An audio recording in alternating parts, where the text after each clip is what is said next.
Hello दोस्तों, आपके अपने YouTube channel update TET C TET में आप सभी का स्वागत है। दोस्तों, हम देख रहे हैं डीएलएड सेकंड सेमेस्टर मैथ, जिसमें हमने बीडी फर्स्ट क्लास में देखा था कि गुणनफल विधि से एवं भाग विधि से तीन अंकों का लासा ज्ञात करना है। यानी कि तीन अंकों की संख्याओं तक के हमने क्या देखी थी दोस्तों? एलसीएम। एलसीएम देखा था और उसको अच्छे से समझा था किस प्रकार से हमें जो है इसमें करना है। हमने सभी विधि को समझा था और गुणनफल विधि एवं भाग विधि दोनों विधि से हमने जो है लासापा यानी कि एलसीएम करके देखी थी। तो दोस्तों उसमें हमने समझा था। अब हम इसमें देखेंगे, देखिए, गुणनफल विधि से तीन अंकों तक की संख्याओं का मासा ज्ञात करना। अभाज्य गुणनफल विधि से ज्ञात कीजिए। तो देखिए, आपके पास संख्याएं हैं दोस्तों, आपके पास संख्याएं आपके सामने हैं। देखिए, अभाज्य गुणनखंड द्वारा दो अंकों की संख्याओं का मासा ज्ञात करने की विधि से हम परिचित हैं। अब यहाँ हम तीन अंकों तक की संख्याओं का मासा ज्ञात करेंगे। इसमें आपकी संख्या है, देखिए, 120, 144 और 204। इन्हीं का हमें अभाज्य गुणनखंड खंडों द्वारा क्या करना है? मासा ज्ञात करना है।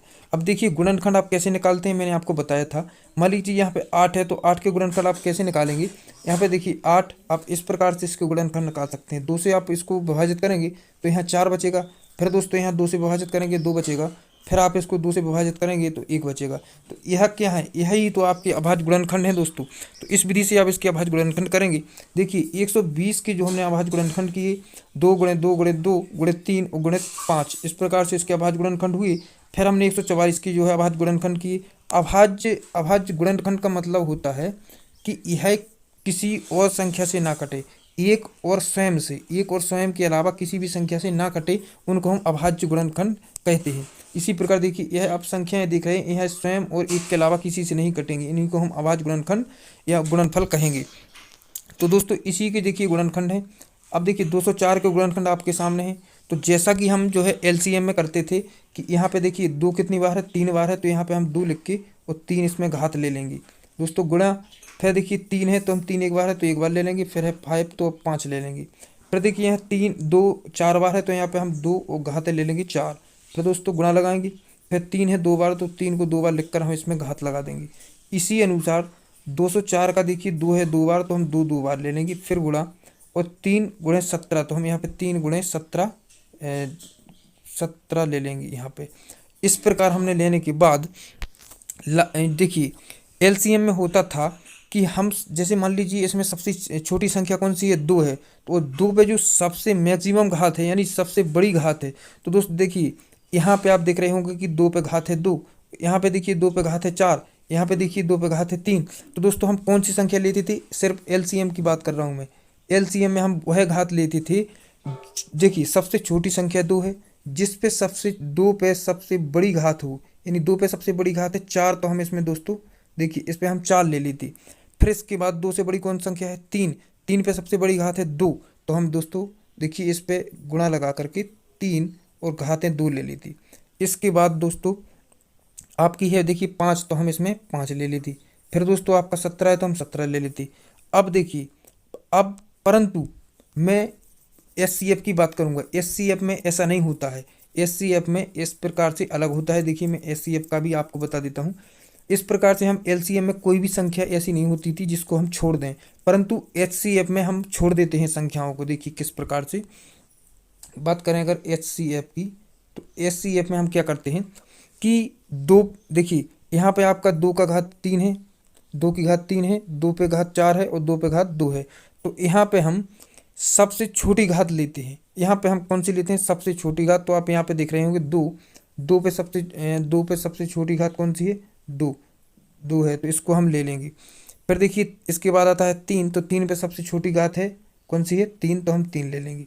इसके बाद दोस्तों, इसके बाद ऐसी संख्या, ऐसा गुणा, इसमें जो गुणनफल है ऐसी संख्या देखिए जो तीनों में हो। तो देखिए यहाँ पे आप 2 देख रहे होंगे तीनों में है, 3 देख रहे होंगे यहाँ पे तीनों में है, परंतु यहाँ पे 5 किसी में नहीं है और 17 भी तीनों में नहीं है। इसलिए मैं इन संख्याओं को नहीं लूंगा, क्योंकि एलसीएम में सभी संख्याओं को लेता था, परंतु एचसीएफ में मैं उन्हीं संख्याओं को लूंगा जो तीनों में होगी। तो यह जो है संख्याएं तीनों में नहीं मिल रही हैं हमें, इसलिए मैं देखिए यहाँ पे आपका आ जाएगा 2, यानी कि 2 कितनी बार है? 3 बार। और दोस्तों गुणा 3 और गुणा 5 आ जाएगा। इसी प्रकार इसमें है देखिए 2 4 बार तो हम 4 बार ले लेंगे। इसमें है 2 कितनी बार? 2 बार तो हम 2 बार ले लेंगे। और दोस्तों सभी जो है सभी खंडों में मिल रहे हैं हमें 3 और सभी इसमें भी मिल रहे हैं 3। तो हम उन्हीं संख्याओं को लेंगे जो तीनों में हो। तो देखिए तीनों में कौन है, अब हमें लेना है सबसे छोटी घात। तो देखिए 2 पे सबसे छोटी घात है 2, सॉरी 2, यहाँ पे 2, फिर गुणा 3, 3 इसी पर यही लेंगे हम। अब हम 5 नहीं लेंगे क्योंकि 5 तीनों में नहीं है और 17 भी तीनों में नहीं है, इसलिए देखिए 2 पे घात 2 और गुणा 3। तो देखिए 2 पे घात 2 यानी कि हम 2 को लिखेंगे 2 बार और गुणा होगा आपका 3। तो इसका हम जो है गुणा कर देंगे क्योंकि 2 पे घात 2 थी, गुणा था 3। इसमें देखिए सबसे छोटी घात हम यहाँ से प्राप्त करेंगे और जो है 3, 3 हम एक बार ले लेंगे क्योंकि यहाँ पे 3 की घात में जो है मिनिमम कौन सी है, 1 है, तो हम 1 को प्राप्त कर लेंगे। हमें सबसे छोटी घात प्राप्त करना होता है।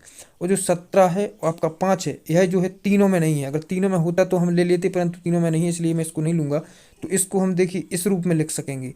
इस रूप में लिखने के बाद देखिए 2 दूनी 4, 4 तिया 12, यानी कि आपका जो SCF हो जाएगा वह कितना हो जाएगा, 12। इस प्रकार से दोस्तों हमने इसमें समझा।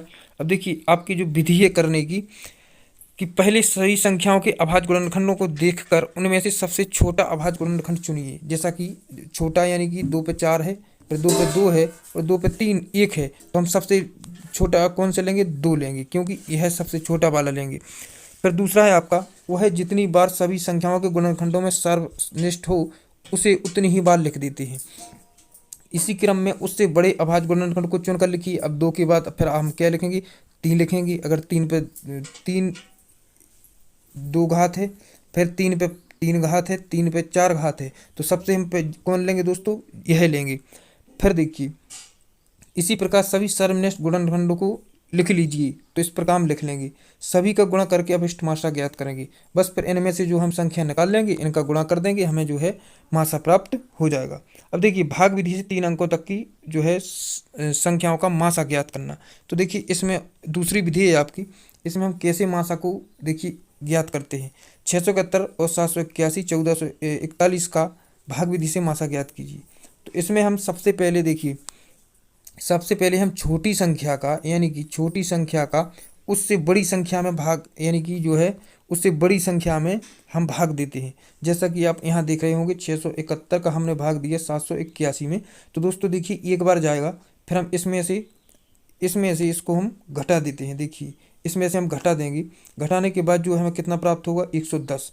तो दोस्तों 110 को हम जो हमने भाग दिया था, जो भाजक है हमारा, अब देखिए अब मैं आपको भाजक को दिखा देता हूँ दोस्तों। इसको हम भाजक कहेंगे, इसको हम क्या कहेंगे, भाजक। इसको कहेंगे हम क्या, भाज्य। इसको कहते हैं भागफल, इसको कहते हैं शेषफल। इस प्रकार से जो भाजक है, जब हमें घटाने के बाद जो प्राप्त होता है उसका भाग हम किस में देते हैं, भाजक में देते हैं। इसी प्रकार यहाँ पे देखिए 110 है, तो दोस्तों 110 आपका शेषफल है, और जो शेषफल है उसका हम भाग किस में देंगे, भाजक में देंगे। इसी प्रकार देखिए आगे, तो दोस्तों हमें 110 प्राप्त हुआ, 110 का हमने भाग दिया कहाँ पे, भाजक में। तो भाजक में देने के बाद हमें क्या प्राप्त हुआ, 11 प्राप्त हुआ। जब 11 प्राप्त हो गया, 11 का हम फिर भाग देंगे भाजक में। तो इस भाजक को हम यहाँ पे ले आएंगे, इसमें हम भाग देंगे तो 11 दशमलव हम कितना होता है दोस्तों, देखिए 110। तो 110 हमें यहाँ पे कितना प्राप्त हुआ, 11 प्राप्त हो गया। अगर दोस्तों आपकी 2 ही संख्याएं दी होती इतनी, अगर 2 ही संख्याएं होती तो आपका जो SCF है कितना निकलता, 11, आपका आंसर आपके आ जाता। परंतु दोस्तों आपको एक और संख्या दी है, तो देखिए आपको उस संख्या को किससे देना है, जो कि आपको प्राप्त हुआ है 11 हुआ है, तो 11 से ही हम इसमें भाग दे देंगे। तो देखिए आप इसमें जब 11 से भाग देंगे, तो इसको 11 का एक बार देंगे, तो देखिए फिर आपका कितना बचेगा, 3 बचेगा। आप यहाँ से ले लेंगे 4 को, यहाँ से 4 को ले लेंगे तो 34 हो जाएगा। फिर आपका 3 बार जाएगा, 33 हो जाएगा। फिर यहाँ पे बचेगा दोस्तों कितना बचेगा, 1 बचेगा। 1 के बाद फिर आप इस 1 को प्राप्त करेंगे, फिर यहाँ 11 हो जाएगा दोस्तों। 11 एकम कितना होता है, 11। तो इस प्रकार से आपका जो SCF होगा वह आपका 11 प्राप्त हो जाएगा। आपको जो कितना मिलेगा दोस्तों, 11 आपको SCF प्राप्त हो जाएगा।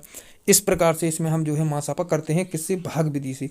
यानी कि मान लीजिए अब देखिए आपका यहाँ पे 6, 12 और 18, इन संख्याओं का आपको जो है देखिए जो है SCF ज्ञात करना है। तो सबसे पहले आप 6 का भाग देंगे 12 में। देखिए 6 दूना कितना होता है दोस्तों, 12। तो यह तो आपका कट चुका है, इसका मतलब है आपका SCF हो जाएगा 6। अब एक और संख्या है, तो दोस्तों इसी से हम इसमें भाग दे के देख लेंगे, अगर कटता है तो यही आपका आंसर हो जाएगा। देखिए 6 कितना होता है 18, यानी कि आपका जो भाग HCF है वह कितना हो जाएगा दोस्तों 6 ही हो जाएगा। इसी प्रकार से हमने इसमें समझा। अब देखिए इसमें किस प्रकार से इसमें विधि दी हुई है। यहाँ सबसे बड़ी संख्या 781 में छोटी संख्या 671 से भाग दिया, जैसा कि हमने बताया, यानी कि 781 में हमने भाग दिया 671 से, यानी कि इसमें हमने भाग दे दिया। भाग देने के बाद प्राप्त होगा हमें 110 को पुनः प्रथम भाजक, यानी कि भाजक आपको मैं बता चुका हूँ भाजक क्या होता है। भाजक में भाग दिया, पुनः शेषफल हमें 11 हुआ। 11 का हम पुनः भाजक में भाग देंगे, जो कि हमें दिया गया शेषफल 0 आने पर हमारा भाजक 11 हुआ, और 11 संख्या 171 तथा 781 का मासा होगा। देखिए 11 इन दोनों संख्याओं का क्या होगा दोस्तों, इन दोनों संख्याओं का मासा होगा। परंतु अब एक और संख्या बची हुई है, उसमें भी हम इसी का जो है भाग दे देंगे, कट जाता है तो हमारा जो है HCF 11 होगा। अब संख्या 1441 में संख्या 11 से भाग दिया जाएगा, और 11 से भाग देने पर शेषफल क्या होगा 0 आने पर अंतिम भाजक होता है, जो अंतिम भाजक आपका 11 ही तो था, तो अंतिम भाजक होता है, तो उसी को हम जो है मासा मान लेते हैं। इस प्रकार से दोस्तों हमने क्या मासा को ज्ञात कर लिया है। अब देखिए वास्तव में मासा और लासा का जो मतलब है, देखिए लासा से तात्पर्य है लघुत्तम समावर्ती। लघुत्तम समावर्त अंग्रेजी में इसको कहते हैं लीस्ट कॉमन मल्टीपल, यानी LCM कहा जाता है। दी गई संख्याओं का लासा ज्ञात करने से तात्पर्य कि वह छोटी से छोटी संख्या प्राप्त की जाए जो दी गई संख्याओं से पूर्णतः विभाजित हो जाए। यानी कि लासा में ऐसी संख्या होती है, जैसे मान लीजिए आपका यहाँ पे देखिए, जैसे 6 और आपका 12 और आपका क्या है 24। तो देखिए इन छोटी से छोटी संख्या ऐसी कोई संख्या होनी चाहिए जिससे कि यह जो तीनों विभाजित हो जाए, या इन तीनों से वह पूरी संख्या विभाजित हो जाए, ऐसी संख्या इसका जो है LCM निकलेगा। इस प्रकार से देखिए, इसी प्रकार जैसे देखिए माना संख्या है 2, 5, 10 से विभाजित हो जाए तो वे संख्याएं क्रमशः देखिए 10, 20, 30 होंगी, इत्यादि अनंत संख्याएं होंगी, किंतु इसमें सबसे छोटी संख्या अर्थात सबसे छोटी संख्या कौन है 10। अब देखिए एक बात समझिए, 2, 5, 10 का लासा ज्ञात कीजिए, मान लीजिए ऐसा प्रश्न है। तो दोस्तों इस देखिए ये दो जो संख्याएं हैं, ये संख्याएं 10 को भी विभाजित कर देंगी, 20 को भी कर देंगी, 30 को भी कर देंगी, 50 को भी कर देंगी, और ऐसी बहुत सारी संख्याएं हैं जैसे 60 और जो है आपका 80, बहुत सारी संख्याएं हैं जो आपका 2, 5, 10 से विभाजित होंगी। परंतु हमें देखना क्या है, हमें इसमें देखना है सबसे छोटी से छोटी संख्या। तो सबसे छोटी से छोटी संख्या कौन है 10, तो इसका जो है LCM कितना होगा 10। और दोस्तों देखिए यहाँ पे छोटी छोटी संख्या है, अगर यहाँ HCF की बात की जाए तो इस जगह पे क्या होगा बड़ी से बड़ी संख्या आ जाएगा। देखिए अब हम समझते हैं HCF। देखिए लासा ज्ञात कर लिया, करने के बाद हमें छोटी से छोटी अर्थात 10 लिया जाएगा, अतः 2, 5, 10 का लासा क्या होगा 10 होगा। इसी प्रकार मासा से तात्पर्य है देखिए महत्तम समावर्तक, अंग्रेजी में हाईएस्ट कॉमन फैक्टर, इसको हम बोलते हैं HCF कहा जाता है। दी गई संख्याओं का मासा ज्ञात करने से तात्पर्य है बड़ी से बड़ी संख्या ज्ञात की जाए। देखिए जो दी गई संख्याओं को पूर्णतः विभाजित कर दे। उदाहरण ऐसी संख्या ज्ञात करना जो संख्याएं 8, 16 और 24 को पूर्णतः विभाजित कर दें। ऐसी संख्याएं वह संख्याएं 2, 4, 8 संख्याएं होंगी। अब देखिए 2, 4, 8 और भी ऐसी संख्याएं हैं जो 8 और 16 और 24 को विभाजित कर दें पूर्णतः, परंतु इसमें हमें सबसे बड़ी से बड़ी लेना है, इसलिए किंतु इसमें हमें क्या लेना है बड़ी से बड़ी संख्या लेना है। तो देखिए 2, 4, 8 में सबसे बड़ी संख्या कौन सी है दोस्तों, इसमें 8 है, तो इसमें 8 हमारा HCF हो जाएगा। परंतु अगर LCM की बात की जाए तो इन संख्याओं का अगर LCM की बात की जाए तो हमें सबसे छोटी से छोटी लेना है, तो सबसे छोटी से छोटी इसमें हम संख्या लेंगे, अतः 8, 16, 24 का मासा 8 ही होगा।